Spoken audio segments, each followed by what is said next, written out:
is Jalen Anthony Rose. What up, dog? I'm David Jacoby. And on the cool check-in.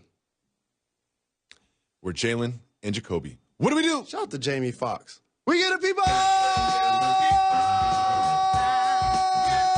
Yes! Yes! What they want. The people that went to the Staples Center to watch the Warriors got what they want if they are fans of the Clippers. It was a late-night game. I was asleep, but it was going down in the Staples Center. There's Steve Kerr drawing up a play. And they were hitting some shots. The furious comeback from the Warriors. They had 11 straight to tie the game at the end. Lou Will tries to win the game. Off the front line. Draymond's got it. Clapping his hands. You see KD clapping his hands there. Draymond still got it. Fumbles it. And then, in the huddle afterwards, a little skirmish, a little war of words between two heated Warriors players. In overtime, KD fouled out, and the Clippers went on to win. Jalen Rose, what do you make of this heated exchange between KD and Draymond at the end of the game? We talk about this a lot on successful teams or in great situations where people respect one another and they trying to get to a common goal. When somebody makes a mistake, people own it. My bad. Play on. On a struggling team, it continues to foster. I didn't see Draymond saying my bad after that, though. But that's not going to happen in this situation. Why not? This is not going to be something that one of the guys holds a grudge against one of the other. It was actually what you saw, a bad basketball decision by Draymond Green. And it wasn't about the fact that he didn't just give it to KD, which was the first problem. Sure. It's that when he advanced to basketball, spacing was terrible. There was 4 Clipper defenders in the way. Tried to dribble to his left between two people. There was nowhere to dribble. There was nowhere to pass. And then when he looked towards the left, there was nobody over there anyway. That person was in the back. That was KD. So in that situation, I don't think about what people say. I think about what people will do. And if that ever happens again, and it's 6 seconds to go, and he grabs a rebound, the first thing he's going to do is look for KD if Steph's not available. You don't have to look for KD. KD's clapping with his big 7-foot arms. He's yelling at him to give up the ball. And if you're Draymond Green, let's just flip the coin a little bit. Draymond Green leads the team in assists. He's basically their best playmaker outside of, even unless you count, getting your own shot. He's the best player to get shots for others. He can handle the ball for his size. Why does he have to give up the ball? Situation. Point blank. KD's signature play with the Golden State Warriors was when he dribbled up the left side and pulled up in LeBron James' face from 35 feet at Cleveland in the final. That play was similar to what could have taken place yesterday. You would have gotten a shot that resembled that one.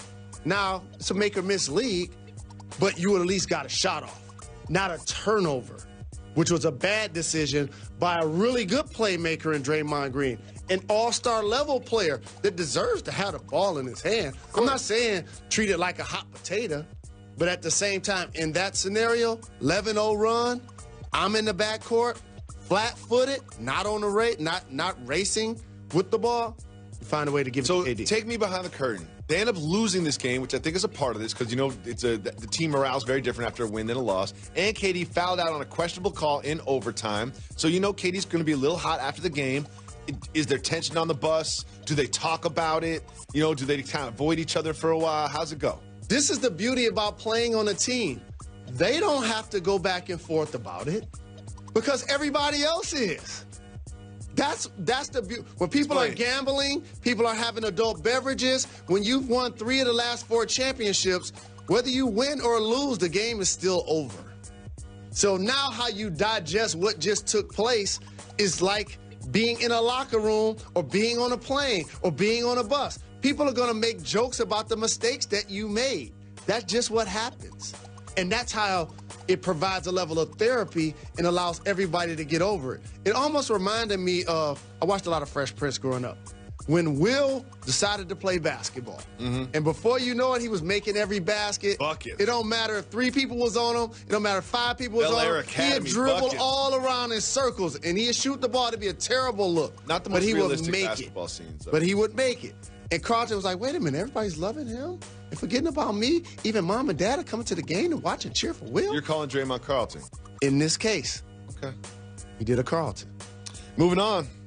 Joel Embiid always finds a way to have good games against Andre Drummond and Whiteside. Well, it was Hassan Whiteside's turn last night. Embiid went absolutely off. He had 35 points, 18 rebounds, and look at the way that he's doing it. He's scoring the post. He's hitting threes. He just looked great. I mean, these moves that he's making. Hassan Whiteside got in foul trouble, only played 22 minutes, had 5 fouls, not too many points.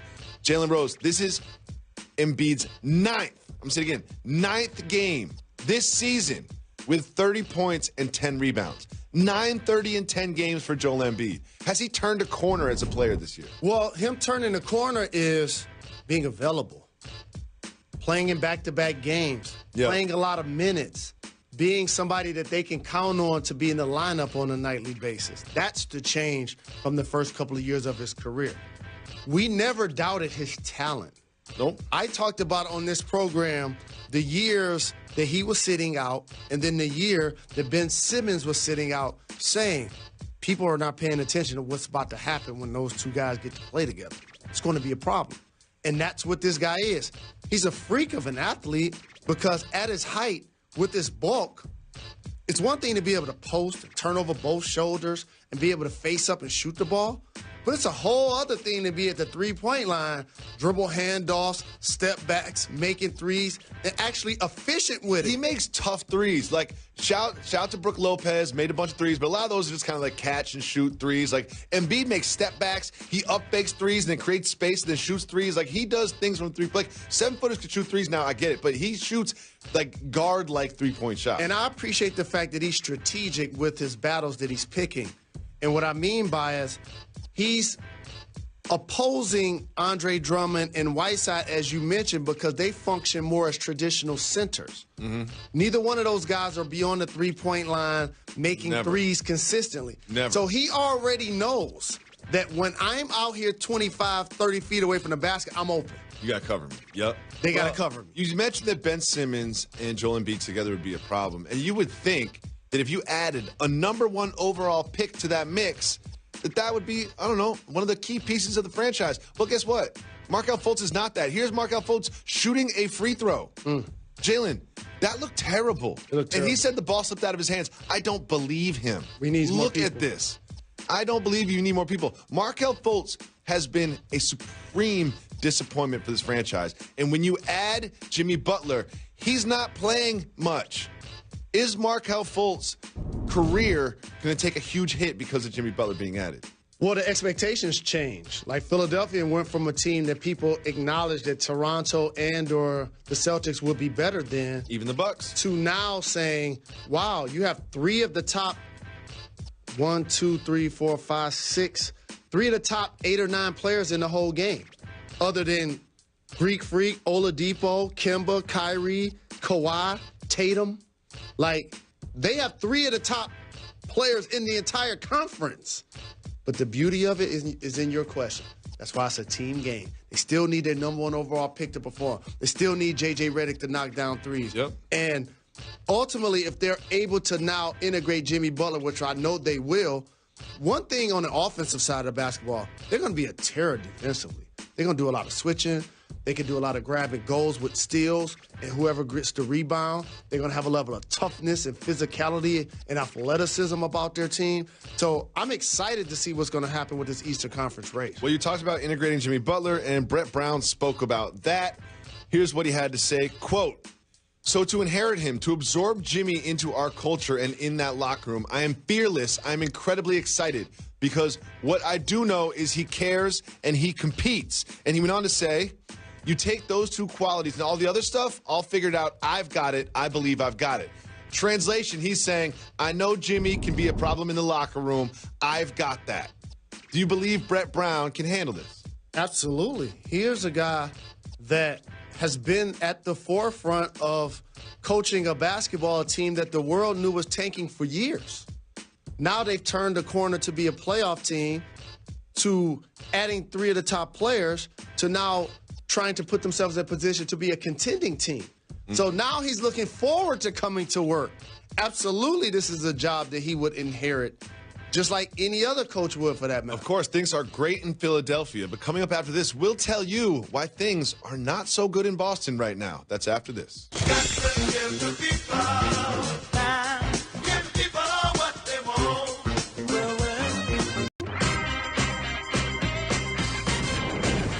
Tonight, basketball, A Love Story continues. Episode 9 is at 8 p.m. Episode 10 is at 10 p.m. You can catch all of that on ESPN. And this Wednesday night, big game in the Western Conference, 10:30 p.m. on ESPN. The Blazers against the Lakers.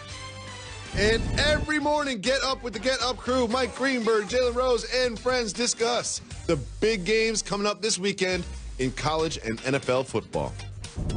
Welcome back to Jalen and Jacoby. Jalen Rose. The Timberwolves played a basketball contest last night, and they did so without Jimmy Butler, something they've done a few times this season. And it feels like whenever Jimmy Butler doesn't play, Karl Anthony Towns plays well.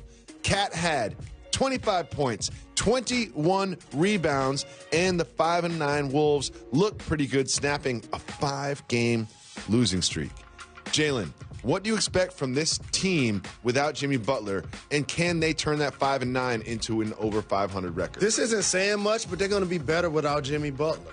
And the reason why is, first and foremost, their best player, Karl Anthony Towns, is not going to feel a level of confidence that he's the franchise player. He signed his maximum deal, and they're going to use him to his strengths. Yep. You notice in that highlight, you showed him on the block. You showed him being aggressive. That's what he has to do more of, play in the mid-post, and then find his way to the three-point line. So it's really impressive to put up those big numbers. The 10 turnovers, you can't ignore that. That has to come down from a playmaking aspect. But when you have more shooting out on the floor like they're going to have with this trade, when you require Covington and acquire Saric, it's going to help create a level of spacing.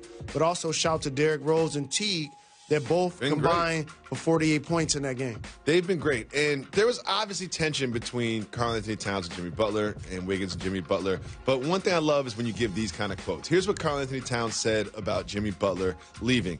He said, quote, "He's one hell of a player. I don't know how many Jimmy Butlers there are in the world, so I think he'll be missed." Jalen, what exactly is Karl Anthony Towns saying? Key word, I think. Yeah, he's like, I think he'll be missed. Yeah, so, I think. I mean, at this point, like, it's enough talking.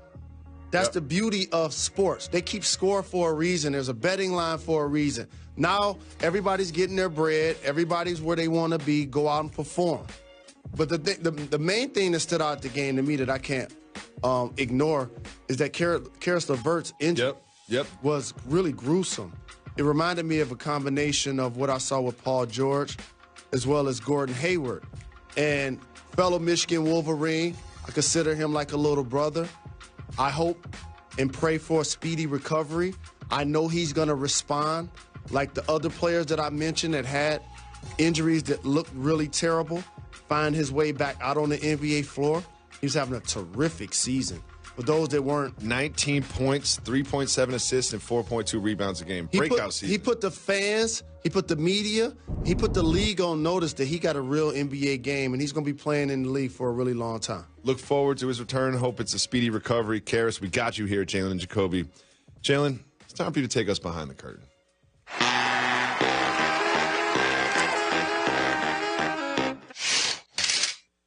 The Celtics are performing under expectations. They had an ugly road trip. They're now 7-6. And about their slow start, here's what Kyrie Irving had to say.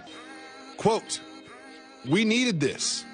We're not as good as we think we are. That's really what it comes down to. The excitement is done. It's just real basketball now. It's not the potential of the team or where we'll be at the end of the season. It's right now and taking care of what's in front of us." Jalen Rose, take us behind the curtain. What does he mean by that? He's speaking facts. This is the only time this group of Boston Celtics is going to be able to play together. And Marcus Smart re-signed. Rozier has the potential to be a starting point guard. Gordon Hayward is struggling.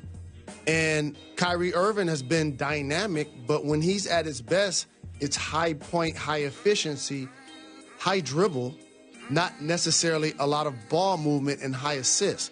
So it deviates from a normal flow that the Boston Celtics played with last year that has caused indirectly, not on purpose in any way, shape, or form. If I was building a team, I can't name 12 players I'll take over Kyrie Irving.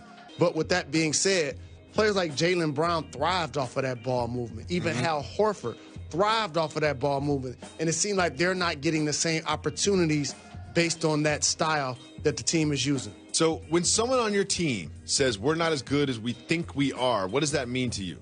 It means that you understand your expectations, because each of those players know that they made it to the conference finals last year without Kyrie and without Hayward. You bring those guys back. We should be better. We should be better. We should be head and shoulders step above everybody that we beat in the Eastern Conference to get there to the conference finals. But also, this is what happens, and this is a scheduling demon, when you get a 5-game road trip early in the year. It works both ways. Yeah. It works both ways. Well, he went on to say something else I found really interesting about the Celtics team. He said, quote, looking at this locker room, me being in my 8th year and being a veteran as well as Allen Baines, right now I think it would be nice if we had someone that was a 15-year vet, a 14-year vet, that could kind of help us race along the regular season and understand it's a long marathon rather than just a full-on sprint. I mean, Kyrie Irving is not a rookie. He's not a young player anymore. And then you got Al Horford, who's been in the league for 12 years. Why is he saying we need a veteran when he has himself and Al Horford? What ends up happening in the NBA is the longer a vet has served years in the game, you get paid more. So teams have decided, instead of having that 10 to 15-year veteran that's going to mostly get DNPs, probably be relied on to play if there's an injury, but more importantly, be a calming influence in the locker room, that has been taken completely out of the game, because now the team says, I'll save money in 10 through 15 and just have a young player. Sure. And so what he's talking about is dynamics of a day-to-day grind of a young basketball team navigating expectations. And what he said was spot on. But what about assistant coaches? If I'm Al Horford, do you take it a certain way? You're like, we need a vet? Like, I'm a vet. He mentioned Al. So he wouldn't take it a certain way. He mentioned Baines. They wouldn't take it a certain way. But what he's talking towards is most of the guys on their team are around the same age. And usually that means they're like-minded. And what he's just talking about is something that could deviate and break up the monotony to allow this team to get back to focus on its ultimate goals. Does that sound to you like a complaint about the age of his teammates? Yes. That's what it sounds like to me. It's a very like long-winded, intelligent way of saying, I'm playing with too many young guys. Well, but here's why. I'm in my 8th year. I see myself as a vet. We have Al. We have Baines. We need a 14, 15-year vet around here to be a calming influence. It's not shade. It's fact. Yeah, it is. And they've got a lot of young players. And they've also got about 35 first-round picks next year. They're not getting any older. Now, here's the distinction. For everybody out there who roots for an NBA team that's a young team that does not have the expectations, that does not have the talent, that does not have the future assets of the Boston Celtics, imagine the dynamics of those locker rooms.